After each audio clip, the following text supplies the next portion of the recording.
Dear students அனைவருக்கும் வணக்கம். Sri Sairam TNPSC பயிற்சி மையத்திலிருந்து உங்களுடைய ஞானசுந்தரம். இந்த வீடியோவில் குடிமியல் பகுதியில் 6ஆம் வகுப்பு முழுவதும் சேர்த்து ஒரு 45 வினாக்கள் தேர்வு எழுத போகிறோம். ஸோ நீங்கள் இந்த தேர்வு எழுதணும் அப்படின்னா 6th ஸ்டாண்டர்ட் குடிமியல் முழுவதும் படிச்சுட்டு இந்த டெஸ்ட்டை போட்டு பாருங்கள், தரமாக இருக்கும். ஸோ ஃபஸ்ட்டு கொஷின் பாருங்கள், பல கட்சி முறை நாடுகளுக்கு எடுத்துக்காட்டு என்ன?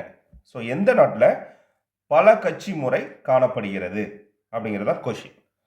ஆப்ஷனை பாருங்க, ரஷ்யா, கியூபா, இட்டாலி, அமெரிக்கா. சரியான ஆன்சர் என்னன்னா ஆப்ஷன் இத்தாலியை சொல்லலாம்.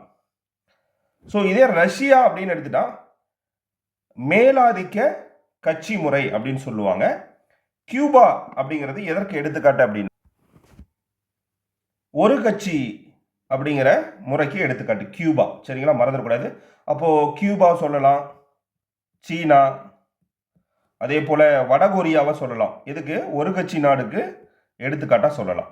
சரிங்களா, இப்போ நம்ம பல கட்சி முறை அப்படிங்கிறத தான் பார்த்துட்ருக்கோம். ஸோ அப்போ இட்டாலி அப்படிங்கிறது சரியான ஆன்சராக இருக்குது. அது மட்டும்தான் இருக்கா ஆன்சரு அப்படின்னா இந்தியாவை சொல்லலாம். சரிங்களா, இந்தியாவையும் பல கட்சி முறை எடுத்துக்காட்டு சொல்லலாம். பிரான்ஸையும் சொல்லலாம், பிரான்ஸ் நாட்டையும் பல கட்சி முறைக்கு சொல்லலாம். அப்புறம் ஜெர்மனை சொல்லலாம், ஜெர்மன் சொல்லலாம். ஜப்பானையும் கூட சொல்லலாம். சரிங்களா, அதே போல் இஸ்ரேல், ஸோ பல கட்சி முறைக்கு சொல்லலாம். நெதர்லாந்து அப்படிங்கிறதையும் நம்ம பல கட்சி நாட்டுக்கு எடுத்துக்காட்ட சொல்லலாம். சரிங்களா, இதெல்லாம் பார்த்தீங்கன்னா பல கட்சி முறை நாடுகளுக்கு எடுத்துக்காட்டு. இப்போ அமெரிக்கா அப்படின்னு ஒரு ஆப்ஷன் இருக்குது. ஆக்சுவலாக பார்த்தீங்கன்னா அமெரிக்கா இரு கட்சி முறை அப்படின்னு சொல்லலாம். சரிங்களா, அமெரிக்கா, யூகே, இங்கிலாந்து இதெல்லாம் இரு கட்சி முறை நாடுகளுக்கு எடுத்துக்காட்டாக நம்ம படிப்போம். கொஷின் நம்பர் 2 பாருங்க, தேசிய ஒருமைப்பாட்டு தினம். தேசிய ஒருமைப்பாட்டு தினம் கண்ண மூடிட்டு ஆன்சர் பண்ணிடலாம். நவம்பர் 19 அப்படிங்கிறத ஆன்சர் பண்ணிடலாம். ஸோ இதே கொஷினை வேற எப்படி கேட்கலாம் அப்படின்னா, தேசிய ஒருமைப்பாடு என்ற கருத்தை கொண்டு வந்தவர் நந்தலால் போஸ் அப்படின்னு நம்ம ஆன்சர் பண்ணணும். அதையும் நீங்கள் மைண்டில் வச்சுக்கோங்க. அரசியல் நிர்ணய சபையின் நிரந்தர தலைவர் யார்? அரசியல் நிர்ணய சபையின் நிரந்தர தலைவர் யார் அப்படின்னா ஆப்ஷன் டாக்டர் ராஜேந்திர பிரசாத். அதாவது இவர் எப்போ எலெக்ட் பண்ணுறாங்க அப்படிங்கிறது ரொம்ப ரொம்ப முக்கியம். டிசம்பர் 11, 1946. இதே போல் தற்காலிக தலைவர் சச்சிதானந்த சின்ஹா இருப்பார். ஸோ சரியான ஆன்சர் அப்படின்னு பார்த்தீங்கன்னா டிசம்பர் 9, 1946. சரிங்களா, ஸோ இதெல்லாம் ரொம்ப முக்கியமான points, very very important, note பண்ணி வச்சுக்கோங்க. கொஷின் நம்பர் 4 பாருங்க, அவசர நிலை பிரகடனம் என்ற முறை எந்த நாட்டு அரசியலமைப்பிலிருந்து பெறப்பட்டது அப்படிங்கிறதான் கொஷின். ஸோ அவசர நிலை பிரகடனம் அப்படின்னா எமர்ஜென்சி பற்றி நம்ம எந்த நாட்டிலிருந்து எடுத்தோம், ஸோ அதை நம்ம பின்பற்றுகிறோம் அப்படின்னா ஜெர்மன் நாட்டிலிருந்து நம்ம எடுத்தோம். ரொம்ப முக்கியமான பாயிண்ட். அதே போல் ஜப்பான், பிரான்ஸ், அமெரிக்கா உள்ளிட்ட நாடுகள்லேருந்து நம்ம அரசியலமைப்புக்கு சில முக்கிய கூறுகளை நம்ம எடுத்திருப்போம். அது என்னென்னு அப்படி தெரிஞ்சால் நீங்கள் கமெண்ட் பாக்ஸில் மறக்காமல் கொடுங்க. கொஷின் நம்பர் 5, முதன் முறையாக தேர்தல் என்ற வார்த்தையை அறிமுகப்படுத்திய சட்டம் என்ன? முதல் முறையாக தேர்தல் என்ற வார்த்தையை அறிமுகப்படுத்திய சட்டம். சரியான ஆன்சர் என்னன்னா ஆப்ஷன் டி, இந்திய கவுன்சில் சட்டம் 1892. விக்டோரியா பேரறிக்கையை வாசித்தவர் யார்? ஸோ விக்டோரியா மகாராணியோடைய பேரறிக்கையை இந்தியாவில் வாசித்தது யார்? Very important. Option A, Canning பிரபு. இவர் தான் இந்தியாவுடைய கடைசி தலைமை ஆளுநர் அப்படின்னு சொல்லுவாங்க. அதே போல் இந்தியாவின் முதல் வைஸ்ராய் என்ற பெருமையும் இந்த கானிங் பிரபுக்கு தான் உள்ளது அப்படிங்கிறத நம்ம மறந்துடக்கூடாது. எக்ஸாமுக்கு ரொம்ப முக்கியமான point. RBI, reserve bank of India, கண்டிப்பாக தெரிஞ்சிருக்கும். ஆப்ஷன் 1935. ஸோ ஆர்பிஐ நேஷனலைஸ்டு, தேசியமயமாக்கப்பட்டது தான் 1949. கீழ்கண்டவற்றில் பொருந்தாதது எது? கீழ்கண்டவற்றில் பொருந்தாதது என்னன்னு கேட்டிருக்கேன். சுதந்திரமான நீதித்துறை, குடியரசு முறை அரசாங்கம், கூட்டாட்சி முறை, 5 ஆண்டு திட்டம். இதெல்லாம் எந்தெந்த நாட்டிலிருந்து பெறப்பட்டுள்ளது அப்படிங்கிறத நம்ம சரியாக மேட்ச் பண்ணணும். சுதந்திரமான நீதித்துறை என்பது அமெரிக்காவிலிருந்து பெறப்பட்டது, சரி. குடியரசு முறை அரசாங்கம் இங்கிலாந்திலிருந்து பெறப்பட்டது. கூட்டாட்சி முறை கனடா. 5 ஆண்டு திட்டம் ஜப்பான் என்பது தப்பு. அப்போ இங்க தவறானது.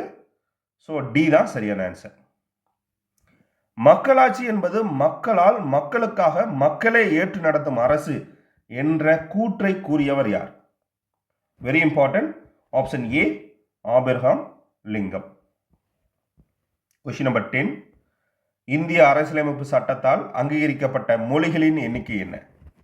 ஸோ 8வது அட்டவணையில் சொல்லப்பட்டிருக்கும். சரியான ஆன்சர் வந்து 22 லாங்குவேஜஸ் இருக்கு. ஏபிஜே அப்துல் கலாம் அவர்களுக்கு பாரத ரத்னா, இந்தியாவின் மிக உயர்ந்த விருதான பாரத ரத்னா விருது வழங்கப்பட்ட ஆண்டு என்ன? ஸோ இன்னொரு கொஷின் இந்த இடத்துல கேட்குறேன். முதலாக பாரத ரத்னா எந்த ஆண்டு வழங்கப்பட்டது? யார் யாருக்கு வழங்கப்பட்டது? ஃபர்ஸ்ட் டைம் இந்தியாவில் சுதந்திரம் வாங்கின பிறகு ஃபர்ஸ்ட் டைம் யாருக்கு கொடுக்கப்பட்டது, எந்த ஆண்டு? ஸோ கொஷின் நம்பர் மென்ஷன் பண்ணி கமெண்ட் பண்ணுங்க, சரிங்களா? ஆப்ஷன், இந்த கொஷினுக்கு ஆன்சர் வந்து ஆப்ஷன் ஏ 1997. இந்திய அரசியலமைப்பின் தந்தையாக கருதப்படக்கூடிய நபர் யார்? அதாவது டிராஃப்டிங் கமிட்டி, வரைவு குழுவின் தலைவர் யாரு? ஆப்ஷன் சி அம்பேத்கர் என்பது சரியான ஆன்சர், சரிங்களா? Question number 13. இந்தியாவில் விளையாட்டு வீரர்களுக்கு வழங்கப்படும் உயரிய விருது என்ன? ஸோ ஒரு ஸ்போர்ட்ஸ் பர்சனுக்கு இந்தியாவில் கொடுக்கக்கூடிய ஹையஸ்ட் அவார்டு என்ன அப்படின்னா ஆப்ஷன் சி ராஜீவ் காந்தி கேல் ரத்னா விருது தான் சரியான ஆன்சர். தமிழ்நாட்டில் 2011 மக்கள் தொகை கணக்கெடுப்பின்படி எழுத்தறிவு விகிதத்தில் முதலிடம் வகிக்கும் மாவட்டம் தமிழ்நாட்டில். சரியான ஆன்சர் கன்னியாகுமரி அப்படிங்கிறது சரியான ஆன்சர். ஸோ கொஷின் நம்பர் 15 பாருங்க. அசாம், கர்நாடகா, ஆந்திர பிரதேசம், கேரளா. இந்த பக்கம் தெய்யம், குச்சிப்புடி, யக்ஷகானம், பிஹி. ஸோ இதெல்லாம் நடனங்களுடைய பெயர். இது வந்து மாநிலம், ஸோ இது வந்து நடனம், சரிங்களா? ஸோ சரியாக நம்ம மேட்ச் பண்ணோம். சரியான ஆன்சர் என்னங்கிறது அசாமில் பிஹி அப்படின்னு சொல்லலாம், கர்நாடகாவில் யக்ஷகானம், ஆந்திர பிரதேச குச்சிப்புடி, கேரளாவில் தெய்யம். அப்போ ஆப்ஷன் வந்து பி என்பது சரியான ஆன்சர்.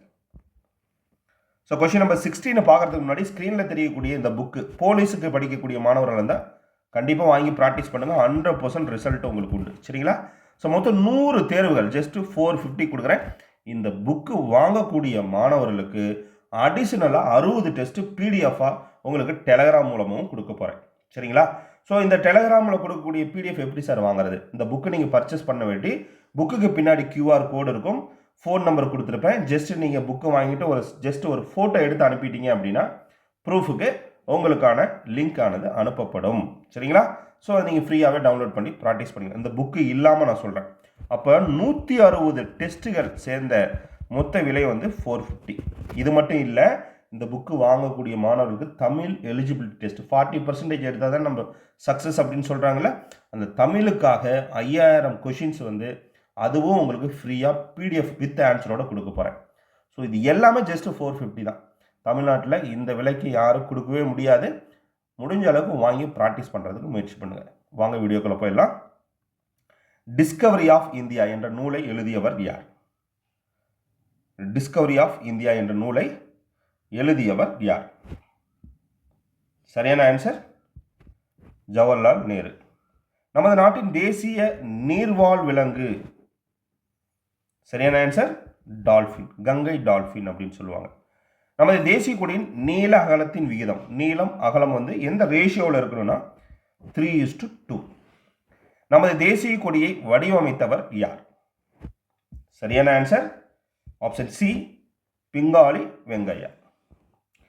சத்தியமே ஜெயதே வாய்மையே வெல்லும் என்ற வார்த்தை எங்கிருந்து பெறப்பட்டது? Very important. Option B Mundaka உபநிடதம். நமது தேசிய கீதத்தை எத்தனை வினாடிகளில் பாடி முடிக்க வேண்டும்? எவ்வளோ செகண்டுக்குள்ள ப்ராப்பராக பாடி முடிக்கணும் அப்படிங்கிறது ஒரு கொஷின். ஆப்ஷன் ஏ 52 வினாடிகள். தேசிய பாடல் வந்தே மாதரம் எந்த நாவலில் இருந்து எடுக்கப்பட்டது, எந்த நூலிலிருந்து எடுக்கப்பட்டது? ஆப்ஷன் டி ஆப்ஷன் ஆனந்த மடம் அப்படிங்கிறது சரியான பதில். இந்தியாவின் ரூபாய்க்கான குறியீட்டை உருவாக்கியவர் யார்? கரன்சிக்கான லோகோ. சரி, இது உங்களுக்கு தெரியும். இதுதான் நம்ம இந்திய நாட்டுடைய ரூபாயோட குறியீடு. கண்டுபிடிச்சது யார் அப்படின்னா, வடிவமைத்தது யார் அப்படின்னா உதயகுமார்.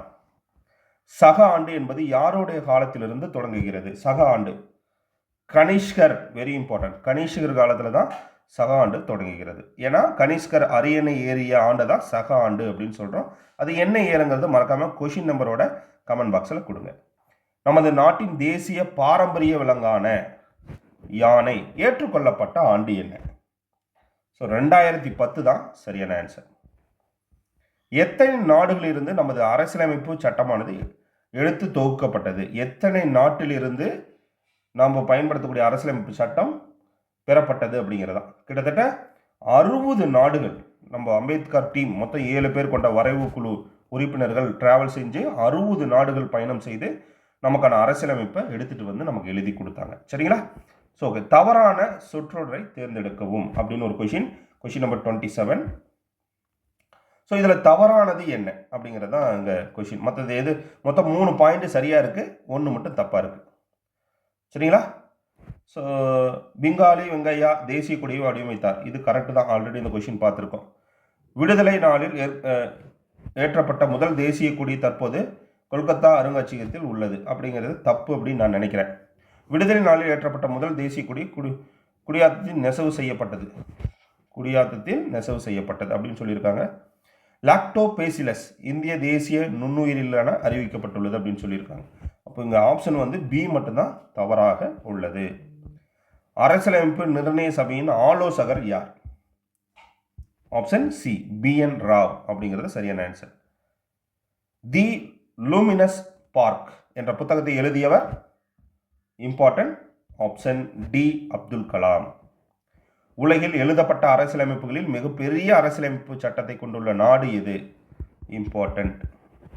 ஸோ சரியான ஆன்சர் இந்த இந்தியா தான். பழமையான அரசியலமைப்பு தற்போதும் நடைமுறையில் உள்ள நாடு அப்படின்னு கேட்டால் ஆப்ஷன் டி சான் மரியோஸ். அரசியலமைப்பு சட்டத்தை உருவாக்க எடுத்துக்கொள்ளப்பட்ட நாட்கள் என்ன? ஸோ நம்மளுடைய அரசியலமைப்பு சட்டம் 2 ஆண்டுகள் 11 மாதம் 18 நாள் அப்படிங்கிறது சரியான ஆன்சர், பி ஆப்ஷன். இந்திய அரசியலமைப்பின் முகவுரையில் குறிப்பிடப்பட்டுள்ளவை யாவை? ஸோ இறையாண்மை, சமத்துவம், மதச்சார்பின்மை, மக்களாட்சி, குடியரசு. இதில் எது சரி அப்படின்னு பார்த்தோம்னா நமக்கு கொடுக்கப்பட்டது அனைத்துமே சரிதான்.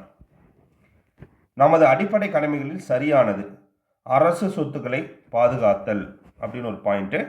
6 முதல் 14 வயது வரை உள்ள குழந்தைகளுக்கு கல்வி வழங்குதல். இதில் எது சரி அடிப்படை கடமையில் அப்படின்னு பார்த்தோம்னா நமக்கு 1, 2 சரியா இல்லை 1 மட்டும் சரியா? சரியான ஆன்சர் 1, 2 ரெண்டுமே சரிதான். Question number 35. காந்தியின் பிறந்த நாளை சர்வதேச அகிம்சை தினமாக ஐநா சபை அறிவித்த ஆண்டு? சரியான ஆன்சர் ஆப்ஷன் 2007. மதம், இனம், ஜாதி, பாலினம், பிறப்பிடம் என்ற அடிப்படையில் பாகுபாடு காட்டக்கூடாது என்று கூறும் இந்திய அரசியலமைப்பு சட்டப்பிரிவு என்ன? சரியான ஆன்சர் ஆப்ஷன் 15 உட்பிரிவு 1. இந்தியாவின் 11வது குடியரசுத் தலைவர்? Option C Abdul Kalam. இந்தியாவில் உருவாக்கப்பட்ட முதல் மாநகராட்சி? Very very important. சரியான ஆன்சர் ஆப்ஷன் ஏ சென்னை 1688. தமிழ்நாட்டில் முதலில் உருவாக்கப்பட்ட நகராட்சி? Walajapet, option D. So question number 41. கிராம சபை கூட்டம் நடைபெறும் நாட்கள் பொருந்தாதது என்ன? ஸோ ஜனவரி 26, மே 1, ஆகஸ்ட் 15, ஜூலை 15 நடக்காது. தேசிய பஞ்சாயத்து ராஜ் சட்டம் கொண்டு வரப்பட்ட ஆண்டு என்ன? So April 24, 1992. மறந்துடக்கூடாது. உள்ளாட்சி தேர்தலை நடத்துவது? உள்ளாட்சி தேர்தலை இந்திய தேர்தல் ஆணையமா மாநில தேர்தல் ஆணையமா? மாநில தேர்தல் ஆணையம், வெரி இம்பார்ட்டன்ட். சரிங்களா? Question number 44. இந்தியாவில் முதல் முறையாக பேரூராட்சி என்ற உள்ளாட்சி அமைப்பு அறிமுகப்படுத்தப்பட்ட மாநிலம் என்ன? ஸோ தமிழ்நாடு தான் அதுக்கான சரியான ஆன்சர். இந்தியாவின் அலுவலக இணைப்பு மொழி ஆங்கிலம். சரிங்களா? இப்போ மொத்தம் 45 வினாக்கள் பயிற்சி எடுத்தோம்ல. ஸோ இந்த 45க்கு உங்களுடைய மதிப்பெண் என்னங்கிறத மறக்காமல் கமெண்ட் பாக்ஸில் கொடுங்க. இதே போல் பயனுள்ள ஒரு வீடியோவுடன் நாளைக்கு உங்களை நான் சந்திக்கிறேன். ஸோ தொடர்ந்து படிங்க, கண்டிப்பாக சக்ஸஸ் பண்ணலாம். போலீஸ்க்கான புக்கு, எஸ்ஐக்கான டெஸ்ட் புக்ஸ் வேணும் அப்படின்னா ஸ்க்ரீனில் தெரியக்கூடிய நம்பரை ஃபாலோ பண்ணி கேஷ் ஆன் டெலிவரியில் பெற்றுக்கொள்ளலாம். All the best, good luck.